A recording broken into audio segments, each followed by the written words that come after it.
Bonjour à toi, cher spectateur, qui aime les gros muscles, qui aime les hommes saillants qui disent plein de gros mots et qui se comportent comme des machos avec les femmes. Et bienvenue dans l'univers merveilleux de Criminal Squad Pantera, ou Den of Thieves de Pantera de Christian Gudegast. Une suite que, je pense, personne n'attendait, puisque, mine de rien, le précédent long-métrage a 7 ans. Ce qui ne nous rajeunit pas, ce qui fait très bizarre parce que honnêtement j'en avais parlé à l'époque avec un peu de surprise mais je ne m'attendais pas du tout à reparler de cet univers. Nous reprenons à la fin du premier où Nick est en train de divorcer, où Donnie a réussi à se barrer et où il est en train de préparer un nouveau braquage à Nice avec une nouvelle équipe qui s'appelle les Pantera.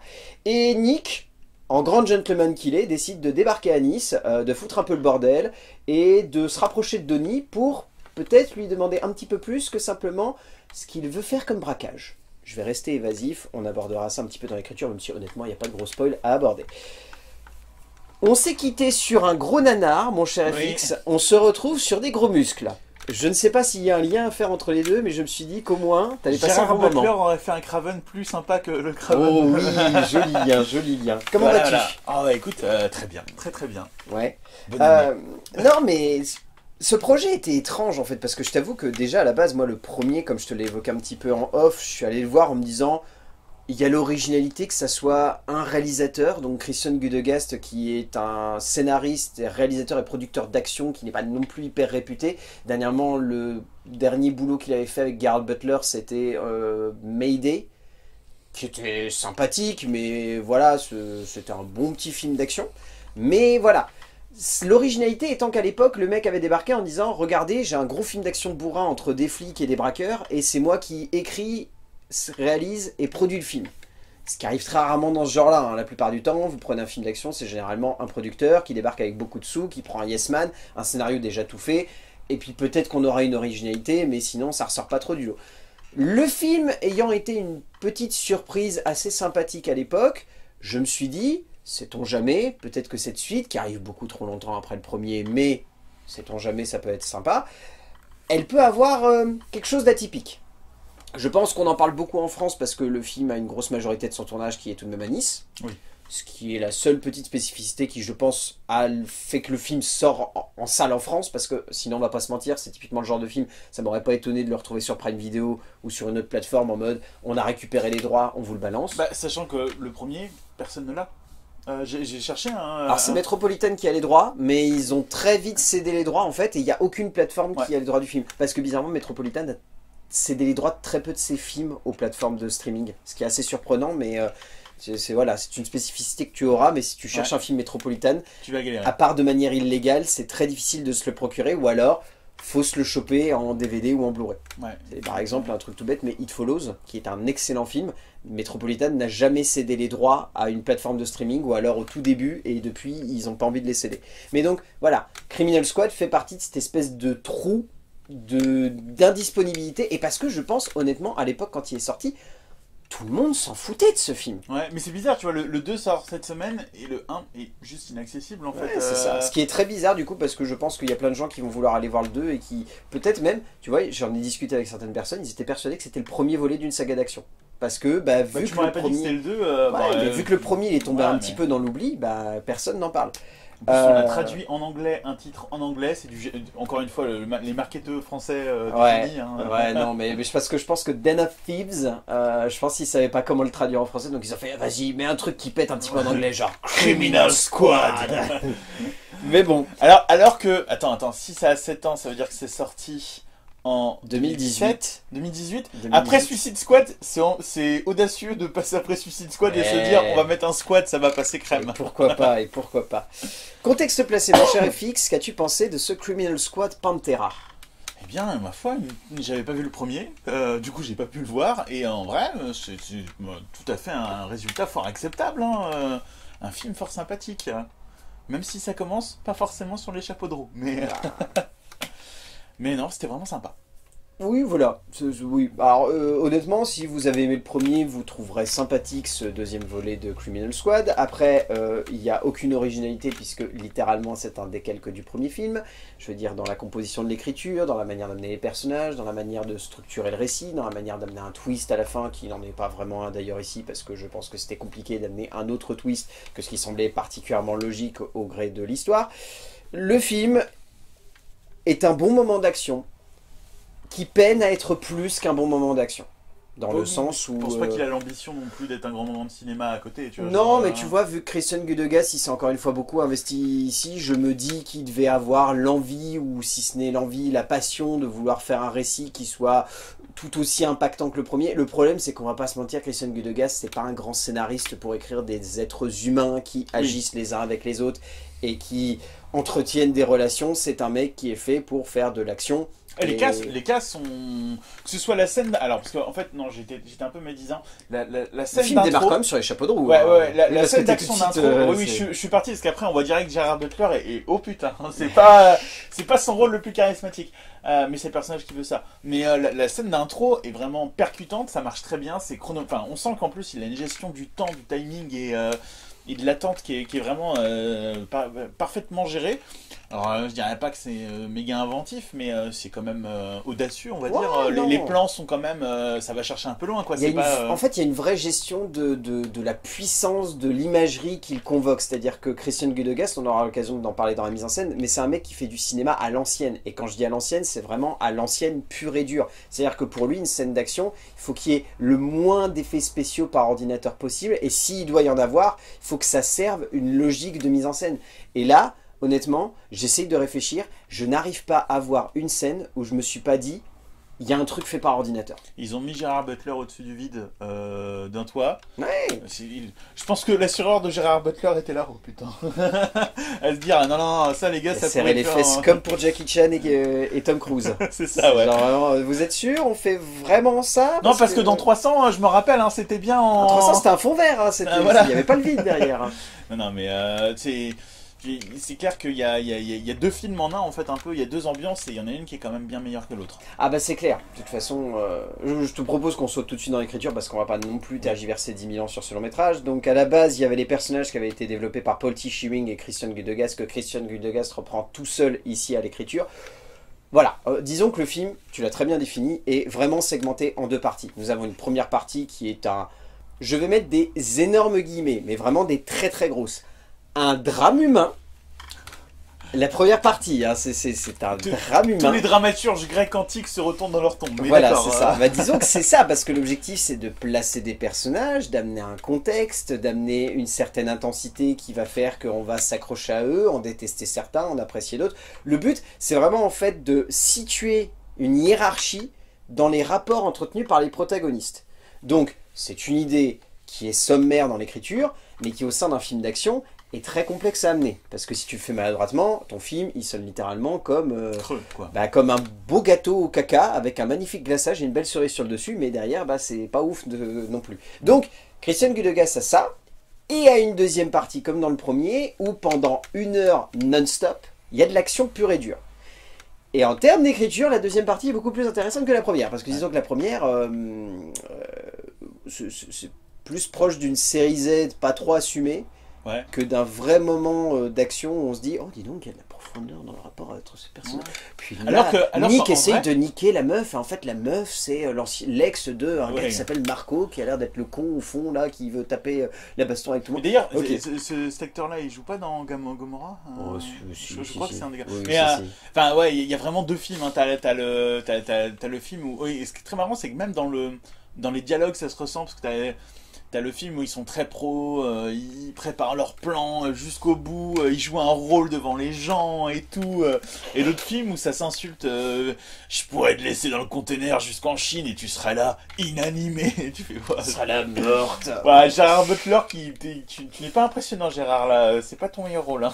Non, en fait, c'est ça qui est compliqué, je pense, c'est qu'on est typiquement sur le genre de film. Déjà, dans le premier, je l'avais souligné à l'époque, mais c'était une des faiblesses d'écriture de ce film, c'était que ça manquait vraiment de subtilité et de finesse dans la composition des personnages. C'est-à-dire que même le premier, honnêtement, vous prenez du recul, Donnie était à peine creusé de la bonne manière pour faire en sorte que justement le twist de fin sonne comme surprenant. Nick était vraiment un protagoniste qui était, bon je dirais pas vraiment un archétype juste, mais pas loin, parce que vraiment c'est un peu cata de voir un personnage qui n'a aucune profondeur, alors qu'on voudrait nous faire croire qu'il a de la profondeur. Oui. C'est encore plus problématique je pense.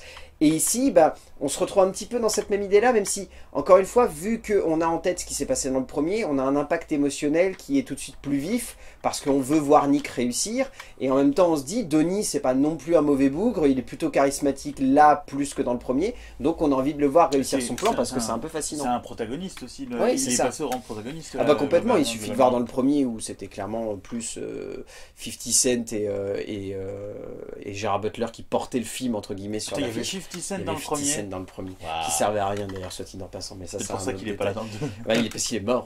Parce qu'il est mort. Voilà. Ça, c'est un autre détail de l'histoire. Mais voilà, disons qu'on se retrouve ici devant une globalité d'écriture qui est vraiment bancale et qui manque en fait de finesse, encore une fois, de la part de Gudegas, qui, je pense, ne cherche pas non plus à être un scénariste de génie qui veut poser une écriture avec une grande profondeur, mais plus un auteur qui aime le cinéma d'action et qui se doit d'avoir un peu de contexte avant de balancer son action dans la gueule du spectateur. Et donc forcément, tu peines à construire une structure dramatique qui a un minimum de logique, ou si ce n'est de logique, qui a un minimum d'impact cohérent par rapport à tout ce qui doit être construit derrière pour que le spectateur se dise « Ah, dis donc, cette histoire, elle est prenante. » Non, là, tu te contentes juste de regarder des archétypes un petit peu se balader, se foutre des mandales, se traiter de cons, se foutre de la gueule des goûts musicaux de l'un ou de l'autre, oui, préparer une vague base de plans. En fait, ce qui est plus prenant, tu vois, c'est la partie dans la banque, à la limite. Oui, c'est l'exécution. Oui, mais même avant. Ah oui, vois, dans la partie... quand ils jouent des rôles, c'est ça. Genre, je suis vendeur de diamants, je suis garde de la sécurité. Et en fait, tu te dis presque plus que tu aurais eu envie que Gudegas se concentre sur cette partie-là et se dise, bon bah vas-y, quitte à pomper une ref, autant aller sur du Oceans, et certes, je vais faire des vannes pas forcément très subtiles, mais amusons-nous justement avec le côté, chaque personnage joue un rôle. T'as même des trucs, des fois tu comprends pas trop, t'as la meuf qui supervise le plan, qui à un moment dit qu'elle veut draguer le chef de la sécu, et c'est juste balancé dans une scène dans le bar, et ensuite, plus rien. Ouais. Genre même pas, c'est juste pour pirater son téléphone, et tu te dis bah ça aurait été intéressant de creuser, que limite la meuf elle commence à entretenir une relation avec lui, que du coup c'est comme ça qu'elle arrive à avoir les plans, etc. Enfin tu vois des trucs vraiment basiques de ce type de film là, et tu sens que l'objectif ça reste quand même d'être juste dans un espèce de délire par moment un poil beauf et vieille école. Enfin on sent qu'en fait Gudegas, je disais qu'il faisait du cinéma un peu à l'ancienne dans sa mise en scène, même dans son écriture ça fait vieux quoi. Ce qui n'est pas désagréable en l'espèce, mais c'est vrai qu'en fait il y a deux films quoi. Il y a, moi j'ai bien aimé la fin. Là, autant je trouve que ça manque de subtilité, que c'est même carrément beauf. Le personnage de Gerard Butler il est beauf du début à la fin. Ah bah mais en gros à la toute fin il a un genre d'épiphanie et je trouve que bah allez on va pas du drame, hein, on va pas voilà, mais c'était sympa, ça passait quoi, tu vois. Voilà c'est ça, c'est-à-dire comparé au reste du film, c'est un sommet quoi. Ouais, c'est un sommet d'écriture de personnage où le personnage il est là genre je suis crevé, longue journée et en même temps j'ai un peu le seum et en fait là ça passe bien. Alors tout le reste du film, ouais c'est pas dingue au niveau écriture des personnages. Ah bah de toute façon c'est clairement le manque à combler dans ce genre de film, c'est que tu vois. Je prends Mayday par exemple avec Gerard Butler qui était sorti il y a 2 ans si j'ai bonne mémoire, qui n'était pas non plus un film hyper creusé. Mais Jean-François Richer qui était le metteur en scène avait l'avantage de pouvoir se dire j'ai pas besoin de non plus trop de contexte pour jouer avec mon personnage central. Il avait juste 2-3 scènes au début où on montrait qu'il avait une fille, où on montrait qu'il s'entendait bien avec elle, qu'il allait rejoindre sa famille pour Noël.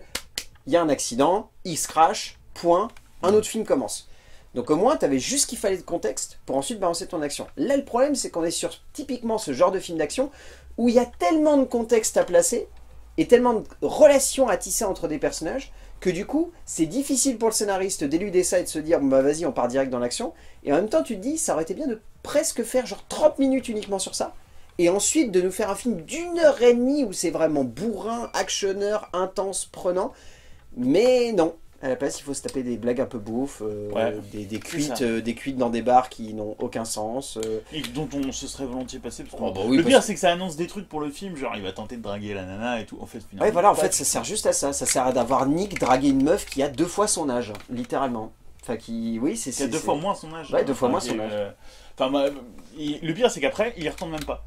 Donc en fait, c'est... Enfin, je dis pas que j'aurais voulu, hein, faut pas exagérer, parce que c'était pas... Ah, tu vois, à la limite, ça aurait été intéressant, parce que ça aurait donné de l'ampleur au twist de fin, sans le révéler. Tu vois, ça aurait donné une nouvelle dimension. Oui, Encore une fois, c'est ce qui est dommage, c'est que tu sens qu'il y a une base de creuset, mais que si les relations étaient encore plus fortes, que vraiment il y avait un côté très juste qui était abordé dans les trois persos justement qui accompagnent Nick, et qu'il y avait une attache très intense, ça donnerait à ce twist de fin quelque chose de beaucoup plus impactant, et tu te dirais... Ah putain, t'as 3 ou 4 personnages, il y a... Dans les membres du... Alors... Les membres du cast, on se concentre sur 3 personnes en vrai. Hein. Ouais. Les autres. Parce qu'il y en a deux.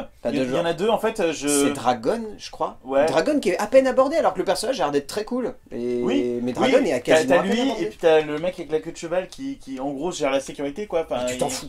Ouais, complètement. C'est-à-dire que le Dragon, à un moment, il y a des hommes de main d'autres gens. À un moment, je me suis dit. Mais c'est pas le mec que tu casses. Du coup, j'étais un peu perdu.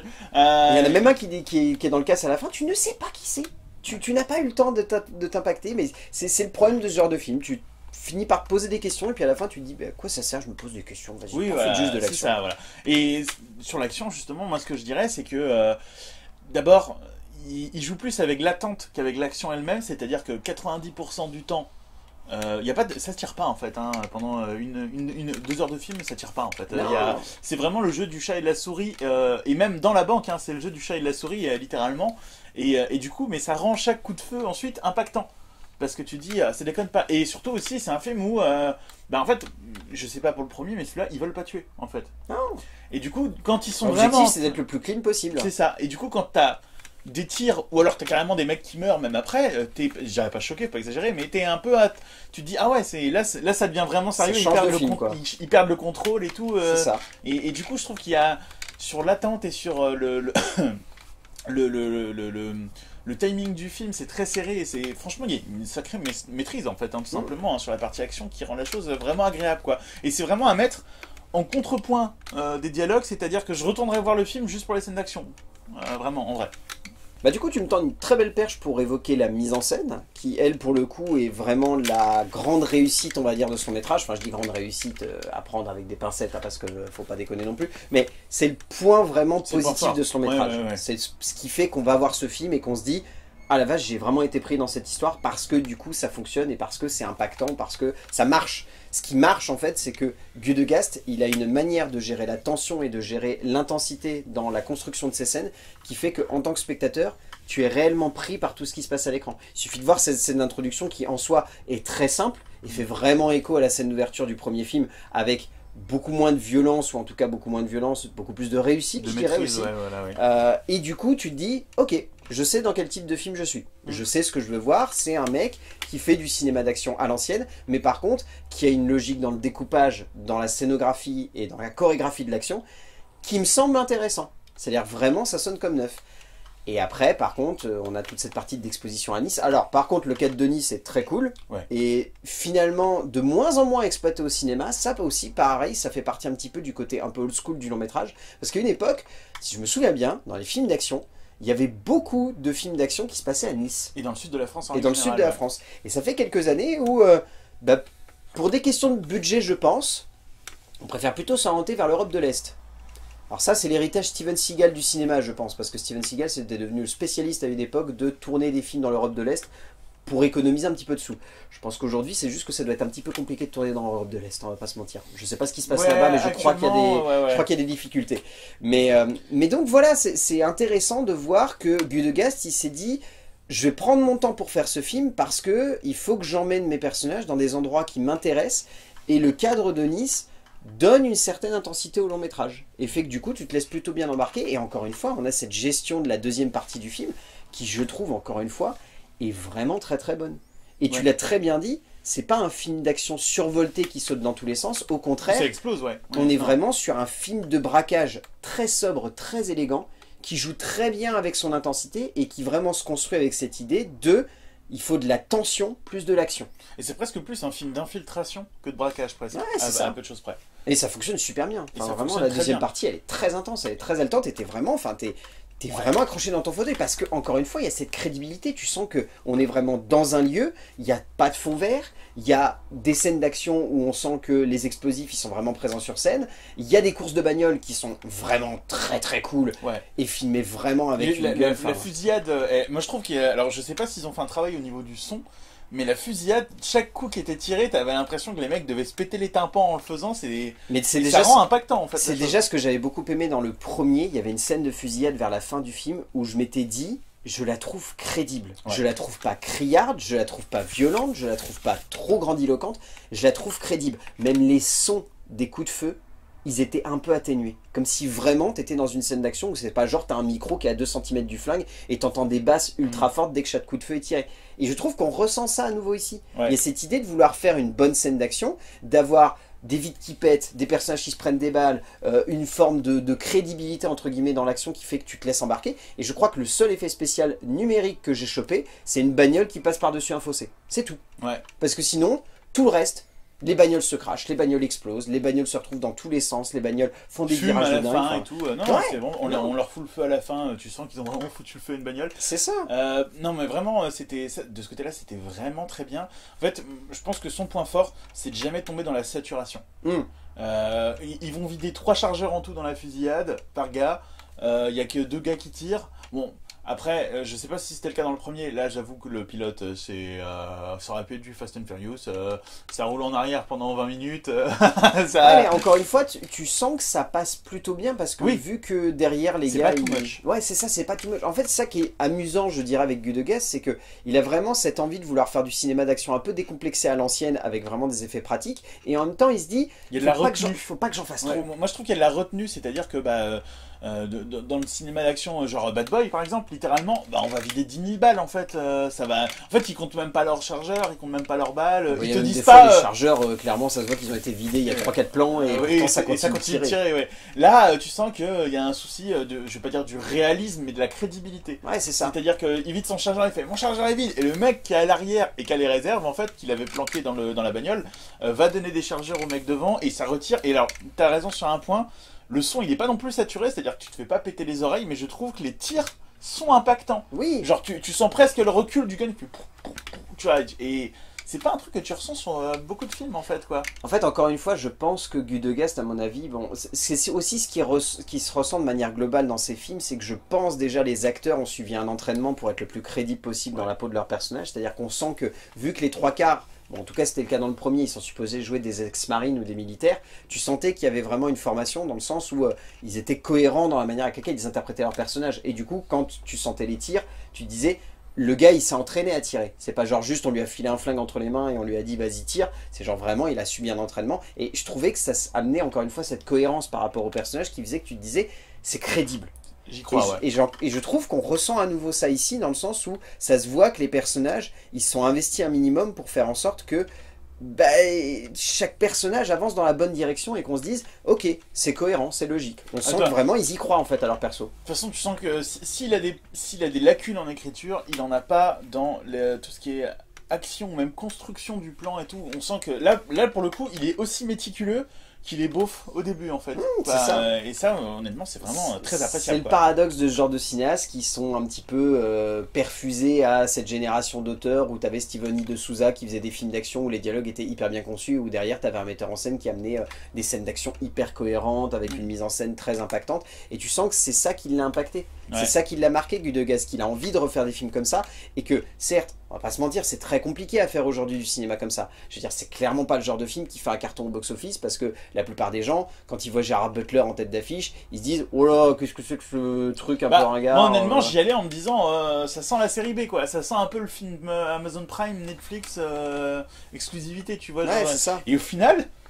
Bah non, une fois qu'on est à Nice, j'étais vraiment en mode, c'est quali cette affaire en fait, quoi. Ça passe, hein. En fait, c'est l'avantage de ce type de film, c'est que comme tu l'as si bien souligné, Gudegast, il a une cohérence dans son découpage, dans sa chorégraphie de l'action, dans sa juxtaposition d'événements, dans le jeu de tension qui va se dérouler tout du long du film, et tu te dis, certes, c'est pas un film que je vais retenir pour la subtilité de son écriture et ses parcours de personnages impactants qui vont avoir un retournement de situation qui va me retourner à la fin du film. Non, tu te dis juste, c'est un mec, il sait comment faire de l'action.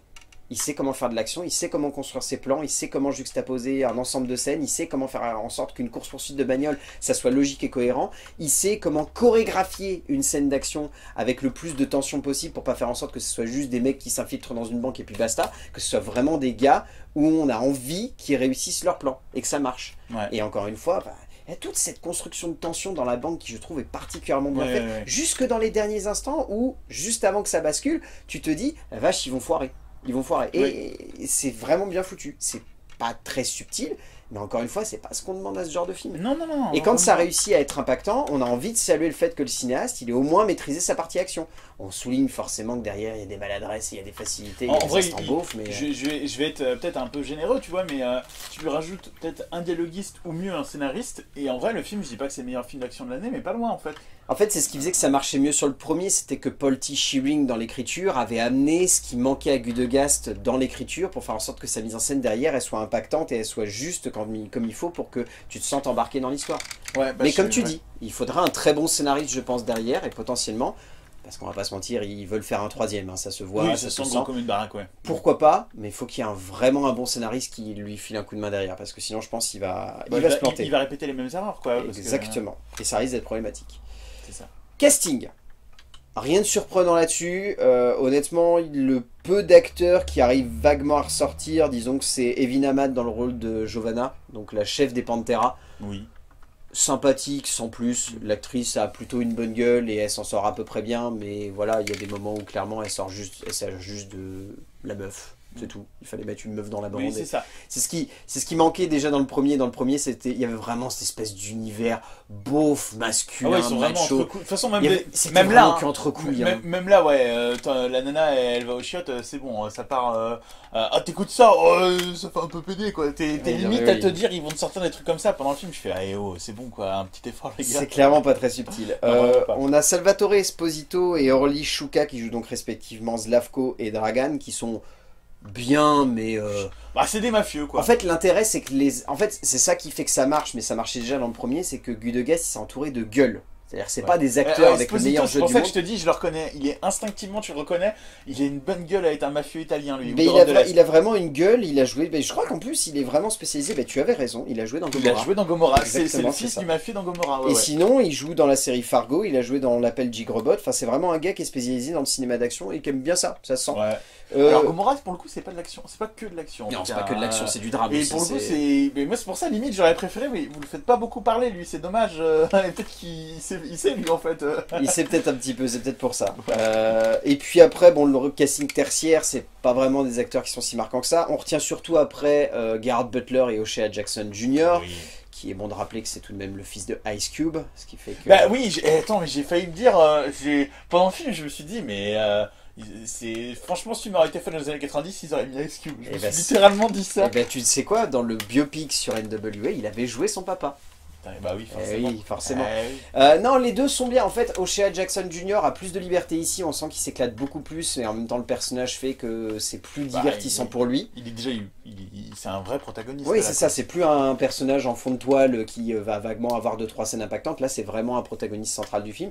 Et Gerard Butler, bon, c'est GG. Il fait l'exploit d'être le pire et le meilleur personnage du film. C'est GG. C'est GG. Honnêtement, il s'amuse, on sent qu'il a pas envie de... Il cabotine. Voilà. En fait, la moitié un peu claquée du film, il cabotine. Ah oui, non mais c'est ça, c'est vraiment, il est en mode ça va les gars, alors... Mais c'est quoi ça c'est quoi ça? C'est du hachis? C'est du hachis? Oui, c'est du hachis. Il y a quoi dedans aussi? Il y a de l'extra. Oh, et là, les mecs lui disent, wink wink, les flics ne fument pas. Oh bah alors et là, il commence à faire n'importe quoi en boîte et tu fais oh là là, Gérard, mais mon pauvre. En fait, tu sens qu'il y avait de la retenue un peu dans le premier parce que c'est genre juste, c'est un flic un peu véreux qui se tape des putes et qui fait un peu n'importe quoi. Et là, ils se sont vraiment dit vas-y, Gérard, amuse-toi. Là, t'es plus un flic, tu vas carrément rejoindre les braqueurs, éclate-toi, marre-toi, bois des coups et tape-toi les meufs, mets des mains à des fesses de filles qui ont 2 fois moins ton âge, mais c'est pas grave, t'inquiète, ça passera. Donc voilà. On sent que Gérard s'amuse. De toute façon, Gérard Butler, maintenant, il fait quasiment que des films d'action. Il se marre en faisant des films d'action. Il prend des films d'action où il se dit il y a quand même un minimum de profondeur pour faire en sorte que je m'amuse et que je m'éclate dedans. Voilà. Entre Mayday et ça, voilà. Il y aura Greenland aussi prochainement où on va le retrouver là-dedans. voyons Gérard Butler s'amuser et on passe pas Et non plus payer un ses mauvais moment. impôts. C'est ça, voilà. payer ses impôts en passant un bon moment. Voilà, C'est ce qu'on demande Est-ce à que- Jean. franchement, est-ce qu'on n'aimerait pas tous être à sa place? Oh, Moi, je pense si. que oui. Tu Oh vois. si, clairement oui. On arrive à la fin de cette vidéo, qu'est-ce que tu retiens de ce Criminal Squad Pantera? Eh bien, allez le voir. Je dis pas à chaque fois parce que voilà, mais là je trouve qu'honnêtement, quitte à voir un film d'action, et honnêtement, hein, tous les films d'action claqués qu'on s'est fait ces dernières années, hein, qui se souvient de Ride or Die, hein, Bad Boys 4, hein, et ben 1000 fois j'y retournerai le voir, alors que Bad Boy, mon père, il a dit oh non, je veux même pas le voir. Il est sur Canal, il a dit non, j'ouvre même pas. Quoi. Et bah ton père a bien raison, lui. Exactement. Ton père a bien raison. Non, ouais, alors, c'est pas non plus un grand film d'action. Moi Non. j'aurais dit en salle, faut vraiment aimer ce type de film-là parce que faut quand même vous taper 1 heure de long métrage où c'est un peu une Ouais. bande de beaufs qui racontent des blagues de merde et qui essayent vaguement d'entretenir des rapports les uns avec les autres.